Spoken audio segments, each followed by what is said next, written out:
rearranged non-small cell lung cancer represents about 4% of non-small cell lung cancer, and it's a true driver oncogene. So this is something that goes wrong. Usually these are never smokers, and that rearrangement in the ALK gene is what's driving the cancer. And the great news that we've known for over a decade now is if you give an ALK inhibitor, you can get dramatic shrinkage of the cancer, which can last for a long period of time. The field changed over the last few years with the development of next generation ALK inhibitors that have largely displaced the first generation drug, which was crizotinib. Crizotinib's major Achilles heel was twofold. First of all, it didn't get into the brain. So a lot of patients with ALK-positive lung cancer get brain metastases. And so that was a site of progression. And many of the next generation drugs get into the brain.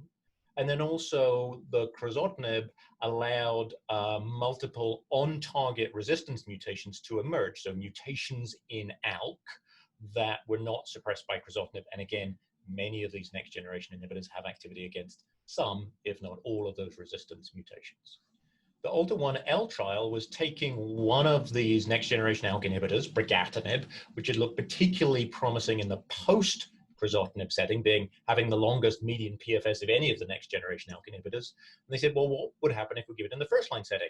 So ALTA-1L, you had to be ALK positive by even a local diagnostic test was allowed. You were allowed prior chemotherapy, so it was very real world, very user-friendly. And you were randomized to brigatinib or crizotinib, with the primary endpoint being independent radiology review assessed progression-free survival. And then the other aspect of the study is that if you were on the crizotinib arm, at progression confirmed by the IRC, you could cross over to brigatinib. So it was a very attractive trial from a how to care for your patients perspective.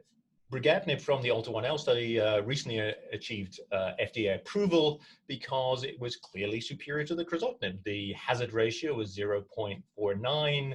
The median progression-free survival was over 2 years.